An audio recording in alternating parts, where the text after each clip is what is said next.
After studying this module, you shall be able to know about yogic perspective on self and identity, learn how one can achieve self-realization in life, identify the concepts of Patanjali's yoga, evaluate your knowledge about the topic, and analyze the importance of yoga in human life.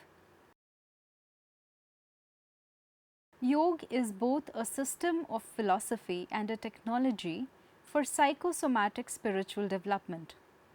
It is one of the 6 major schools of Brahmanical philosophy. In addition to this school, there are equally complex and well-developed systems of Vedanta, Buddhists and Jainas, along with those of several tantric cults. However, to speak of yoga is to speak of certain common aspects of a broad range of Indian perspectives that are otherwise fairly divergent. Yoga as a method is possibly much older than as philosophy, even though in some ways the two are intertwined. By the time of Panini, the great grammarian who lived probably before the Buddha, yoga came to be identified as a method of achieving concentration and controlling sensory inputs and responses. Although the word yoga, in this sense of a method, appears in some of the later Upanishads such as Maitrayani, Svetastwatra and Katha, it was in Patanjali's Yoga Sutras its first systematic treatment is found. As Das Gupta points out, Patanjali collected the different yoga practices, systematized diverse ideas on the subject, and grafted them on Samkhya metaphysics.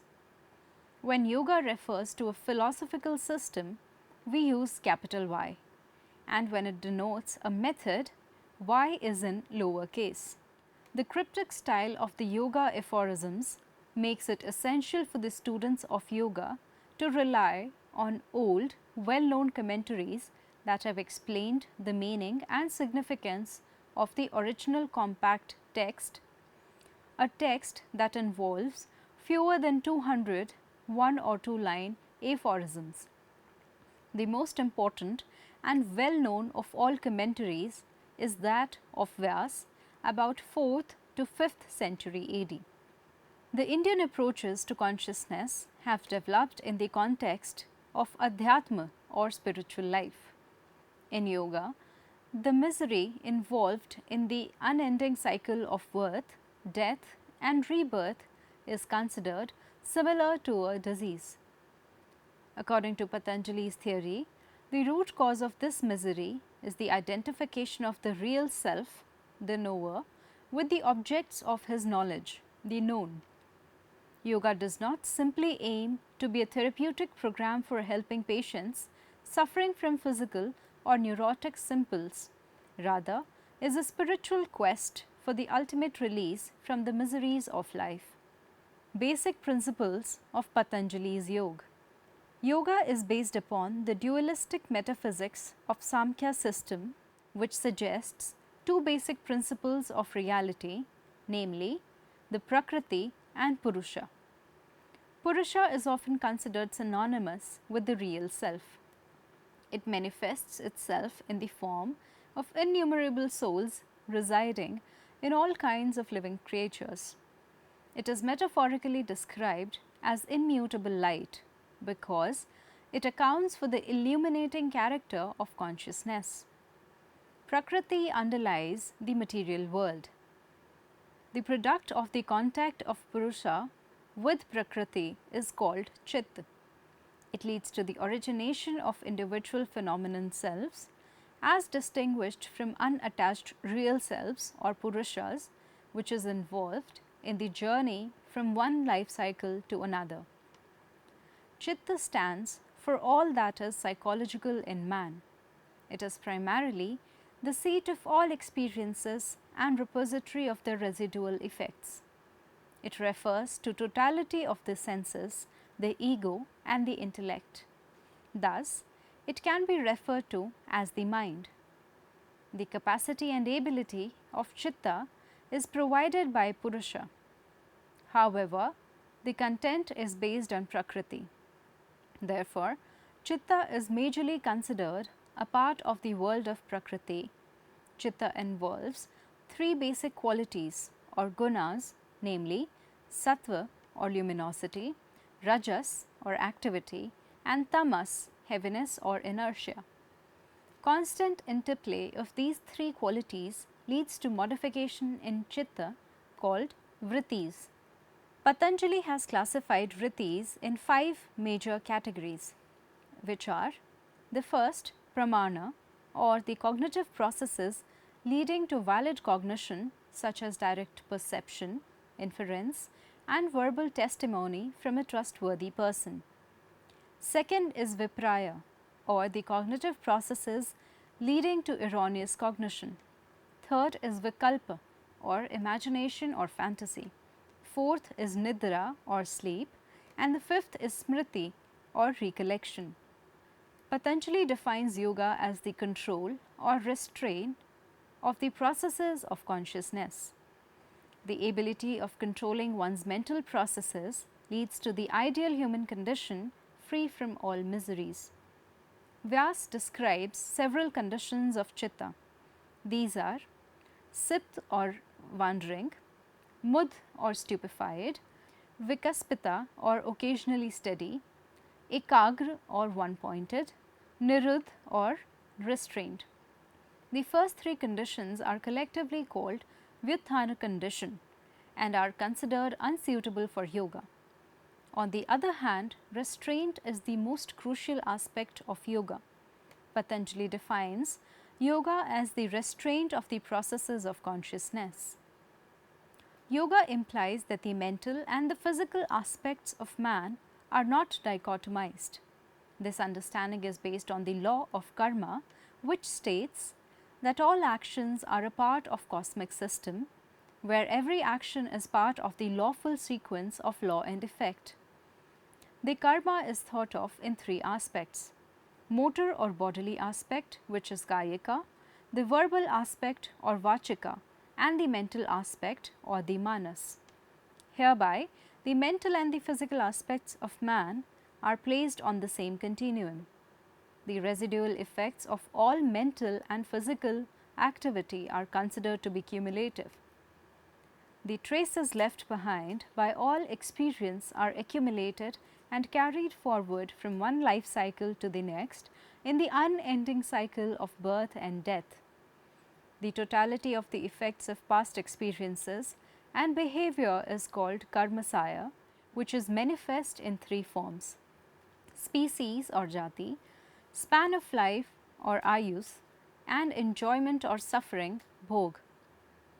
According to Patanjali, the root cause for all suffering is misconception or avidya, whereby one mistakes the non-self for the self, the impermanent for the permanent, bad for good, and misery for happiness. Here, it is assumed that sensual enjoyment is not lasting and cannot give pure happiness. Worldly enjoyment, such as wealth and power, are impermanent. The identification of the self with one's body is a basic confusion. The body is impermanent. These misconceptions lead to sources of suffering, which are egoism or asmita, seeking or rag, avoidance or dvesh, and love of life or willingness to live, which is abhinesva. Patanjali's concept of self and identity would explain these misconceptions we carry. As stated already, these misconceptions are source of all misery. Self and identity. The yoga theory makes a distinction between the knower and the known, and it also asserts the unchanging nature of the self as knower. According to the yogic view, knowledge is possible due to the meditation of the chitta between the knower on one hand and the object of knowledge on the other. This process of shaping of the mind so as to reflect the properties of an object of knowledge takes place in the sphere of the material prakriti. The yogic theory thus makes a distinction among the three different elements that make knowledge possible. First, There is the sentient principle of the Purusha, who is the real knower, since he has the enlightenment power of consciousness. Second, there are objects in the world to be known. And third, there is the cognitive apparatus of the psyche, which reflects the properties of the objects on the one hand and the illuminating character of the Purusha on the other, resulting in the knowledge of the object. Vidya-mitra points out that whether the mind is in a wandering state, stupefied, occasionally steady, or in a one-pointed state, one is always aware of one's own thoughts. The Purusha or the seer, the unchanging, is considered the owner of the passing vrittis and is believed always to be aware of them. From the apparently uninterrupted and continuous character of our awareness, the yoga theorists infer the unchanging and self-same character of the Purusha or the self as knower. The yogic system proposes that the nature of the seer can be verified through the experience of asamprajanita samadhi. A yogi who experiences this form of samadhi has put a stop to the rapid succession of thoughts. The self as the center of the awareness remains unchanged since the continually emerging thoughts are blocked. It is an integral and holistic experience in which the unity of the experiencer is not questioned at all. The self is experienced as the center of awareness, pure and simple, and not as a subject who has directed his consciousness on some intended object. The experience of asamprajanita samadhi leads to a gradual purification of the stream of consciousness, so that the behavior of a person in the post-samadhi period no longer remains under the control of the cumulative effects of the past. The yogi is gradually released from the impelling force of the desires arising from the pleasurable or unpleasant experiences of the past. Life is no longer a continual process of unchanging perspective on the self and the world. The self-realized person is no longer becoming, since he has experienced the nature of the being, pure and simple. The transcendental basis of one's psychosocial identity is realized, and the ideal human condition described by yoga, which is called Kaivalya, is attained. Says Vyas, a person who has attained self-realization is no longer thrilled by joy or led to tears by the rise or fall of his fortunes. Since he has found a steadfast basis for his existence, he no longer needs to redefine his self-image in terms of gain or loss, praise or blame. Attaining self-realization or asamprajanita samadhi. Given the conceptual framework of self-realization, through attainment of asamprajanita samadhi, we can now proceed with a brief account of the steps required in its attainment. The 8 limbs. The following 8 aspects of yoga practice are important predecessors for attaining asamprajanita samadhi. The first 5 aspects are considered external or peripheral, and the last 3 are the core practices or antarang of yoga. First, restraints or yam. To abstain oneself from inflicting injuries, falsehood, theft, incontinence, or lust and avarice. These restrictions should not be considered lightly. These restraints have to be held true, irrespective of variations in place, time, or circumstance. Second, observances or niyam. The cultivation of virtues such as cleanliness, contentment, ascetic self-control, study and devotion to God. Cleanliness involves both bodily hygiene as well as the cleansing of the mind of evil thoughts. Contentment is the absence of desire for more possessions. Ascetic self-control is strict limitation on eating, drinking, sitting, speaking, and other such behavior so as to cultivate determination and endurance. Study is in the context of studying the means of attaining self-realization and spiritual liberation. Devotion to God involves relinquishment of the fruits of all actions to God. Yogic concept of God is different from the concept of the Creator God. God is defined simply as a special type of Purusha or self that is untouched by any accumulated residues of past karmas that perpetuate misery. It's important to note that yoga is a system closely related to the atheistic theory of Samkhyas. Third is posture or asana. Patanjali mentions stability or sthir and comfort or sukh as the criteria of the right posture. The body must remain at ease while the person remains alert. Fourth is breathing exercises or pranayam. According to Vyas, through the practice of breath control, the karma capable of covering the discriminative thinking dwindles away. It is not easy to say exactly what this means, but an attempt made by Paranjpe to paraphrase it is: breathing exercises have the capacity to dampen one's infatuation with one's ability to think, which sometimes overcomes us during moments of intellectual insight. Breathing exercises make us less enthusiastic than usual, but continuing to think is a syllogistic fashion. Fifth is withdrawing of the senses from their objects, or pratyahar. The activity of the senses in locating, recognizing, and interpreting stimuli is restrained. The outward bound direction of the senses is changed and turned inward so that the person is not distracted by external stimuli reaching his senses. Sixth is concentration or dharana. This is defined as binding of the processes of consciousness to a particular place. This is the first step towards controlling one's thought processes. A step in this direction is to focus attention on a particular place, such as the center of the eyebrows or his navel, or on a desired object in front of him, such as an idol of a favored deity. The seventh is contemplation or dhyan.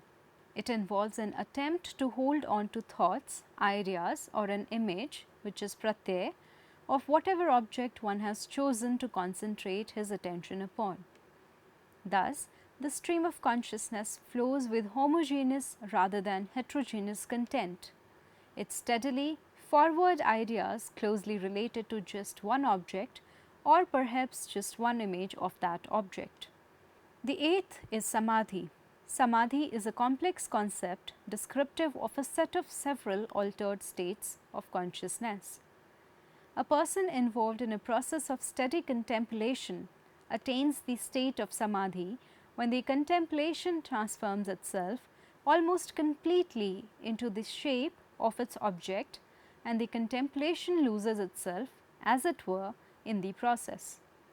At this initial stage, the yogi attains only a primary or lower level of samadhi. Levels of samadhi. A yogi has to pass through various levels of samadhi in order to attain self-realization by reaching a samprajnata samadhi. All the levels of samadhi can be divided into two categories. First, samprajnata samadhi, that lies within the range of cognitive aspect of consciousness, and second, asamprajnata samadhi, that lies beyond the range of the cognitive aspect of the consciousness. Various levels of samadhi are as follows. First is savitark samadhi. Savitark means with conjecture and reasoning. The yogi attains a primary level of samadhi when he is successful in holding on to a particular idea in terms of an object he chose to concentrate on in a steadfast manner over a reasonably long period of time. The second is nirvitarka samadhi. In it, the yogi is said to have acquired a superior form of direct perception. He dispels from his mind all forms of social learning, irrespective of the harmful or beneficial character of such learning. The yoga system claims that by ridding himself of the socially learned component of knowledge, the yogi is able to acquire a superior form of cognition of whatever object he chooses to concentrate upon. The knowledge of the past and future events, knowledge of other minds, and other such forms of extrasensory knowledge are attained through deliberate and systematic modification of the ordinary mode of cognition. The yogi ignores the peripheral or incidental properties of the object and is now able to comprehend the thing in itself. The third is Savikar Samadhi. Vyas suggests that in this state, the cognition of the object is characterized by space, time, and cause. According to Paranjape, the reference to space and time might suggest that, notwithstanding the lack of focus on the object as whole, the object is still contextualized in space and time. As indicated by Vyas, although the yogi focuses upon only those characteristics of the object that are perceived at the time of his attention, however, the yogi may be aware of the temporal context in which color, order, and other characteristics of the object appeared in the single initial act of cognition. According to Vidya-mitra, the reference to cause in this context implies the elemental tanmaras that constitute the object. The fourth is Nirvikar Samadhi. According to Vyas, this state is attained when the yogi's cognition is no longer characterized by the past, present, or future characteristics which did, do, or will particularize the object of his cognition. Here, the yogi's cognition is dissociated completely from the spatio-temporal context within which the object of his cognition is located. The cognition in this state is characterized or colored by the tanmatras alone. In this state, the yogi's attention is withdrawn from the object out there. He is fully absorbed into the experience of the object. According to Patanjali, the outcomes of gaining expertise in attaining this state are the experience of inner bliss, adhyatma prasad, and attainment of truth-bearing insight, tambhara prajan. The fifth is Sa-Ananda Samadhi. This level emerges when yogi shifts his attention from an object of his cognition to the means of his cognition, his senses. The yogi withdraws his attention not only from the external world but also from any intended object. What occupies the yogi's mind in this condition is only a sensory experience or mere conscious content. Focusing on the means of cognition results in the predominance of the sattva gun, of which illumination is an inherent characteristic. Yogi in this state experiences bliss. The sixth is Sa-Asmita Samadhi. This stage of Samadhi emerges when the yogi continues to further withdraw his attention, so it shifts from the senses or sensory content and rests on his sense of self or egoism, that is asmita. The cognizer or the self as subject is aware of self as object. The yogi is in a self-conscious state in which one is not conscious of anything but oneself. The seventh is Asamprajnata Samadhi. This state is devoid of all objects of cognition. The experiencing subject is completely withdrawn into himself so that he is no longer conscious of anything. This condition emerges when all varieties of the processes of consciousness, chitta vrittis like observing, thinking, imagining, dreaming, remembering, and others are completely restrained. There is no direct sensation since the mind is withdrawn from external objects, and even the processes of emergence and disappearance of images is so constrained that this process comes almost completely to a halt. Therefore, this state arises when the mind ceases to engage in the various processes or acts of consciousness. Emergence of a self-realized person. As mentioned under self and identity, the yogi who has achieved the Asamprajnata Samadhi is a self-realized person who has experienced the nature of his being and has attained the ideal human condition, which is called Kaivalya. Paranjpe stated that a yogi may remain in samadhi for a few minutes, maybe hours, and rarely for a day or so. Only exceptional and legendary figures like Ramakrishna Paramhans were said to be able to pass into a samadhi state at will and stay in it for indefinite periods of time. The gains that accrue during various stages of samadhi are development of a superior form of direct perception, an essence envisioning perspective on objects, a truth bearing insight, an experience of bliss, and so on. There are also lasting gains that follow the experience of samadhi and continue to accumulate throughout the life of a yogi. A gradual transformation of the entire pattern of life may also follow. A yogi who has once experienced a samadhi state begins to release himself gradually from the suffering associated with the ordinary course of life. The traces left behind by the blissful samadhi experience prompts the yogi to seek more experiences of the same type. As residual effects of samadhi experience accumulate, they strengthen the tendency to seek the inner bliss and prevent more and more of the tendencies to seek ordinary pleasures from emerging into the streams of consciousness. The result is thus a positive cycle leading to a gradual purification of the stream of consciousness, characterized by increased desirelessness and a decreased sense of frustrations and misery. Over a period of time, therefore, the yogi is able to eradicate the stranglehold of the burden of past karma and attains an absolute release from the miseries of life. The samadhi experience, in contrast to the ordinary experience, tends to impede rather than perpetuate the cycle of karma, its residual effects, and new karma. The validation of the samadhi states. Vyas explains the basic principle of the knowledge of the higher states of consciousness when he asserts that only yoga is the means to the knowledge of yoga.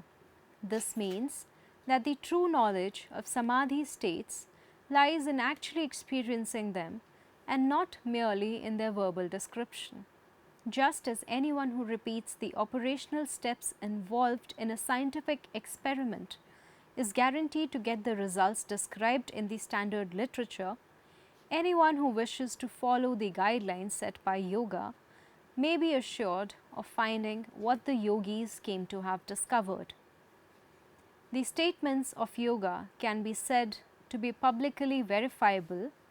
The nature of samadhi can only be privately verified because, like the experience of pain, samadhi belongs to an essentially private domain inaccessible to anyone who has not experienced it. Summary: Yoga is both a system of philosophy and a technology for psychosomatic spiritual development. It is one of the 6 major schools of Brahmanical philosophy. Although the word yoga in the sense of a method appears in some of the Upanishads such as Maitrayani, Svitasvatra and Katha, it was in Patanjali's Yoga Sutra its first systematic treatment is found.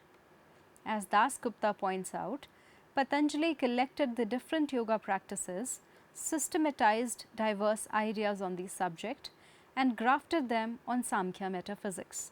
In yoga, the misery involved in the unending cycle of birth, death, and rebirth is considered similar to a disease. According to Patanjali's theory, the root cause of this misery is the identification of the real self, the knower, with the objects of his knowledge, the known. Yoga is based upon the dualistic metaphysics of Samkhya system, which suggests 2 basic principles of reality, namely the Prakriti and Purusha. Purusha is often considered synonymous with the real self. Prakriti underlies the material world. The product of the contact of Purusha with Prakriti is called Chit.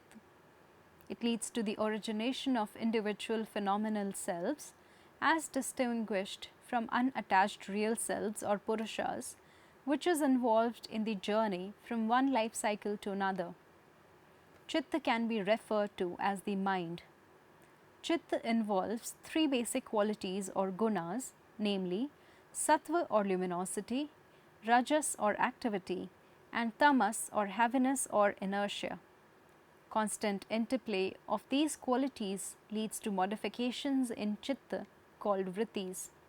Patanjali defines yoga as the control or restraint of the processes of consciousness.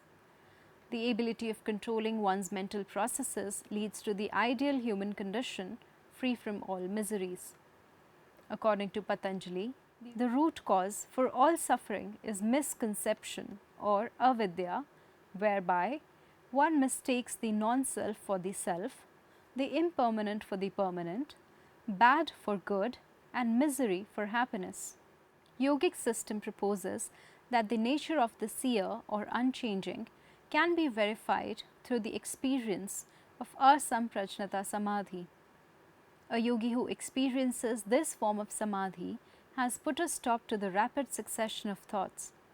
The self is experienced as the center of awareness, pure and simple, and not as a subject who has directed his consciousness on some intended object.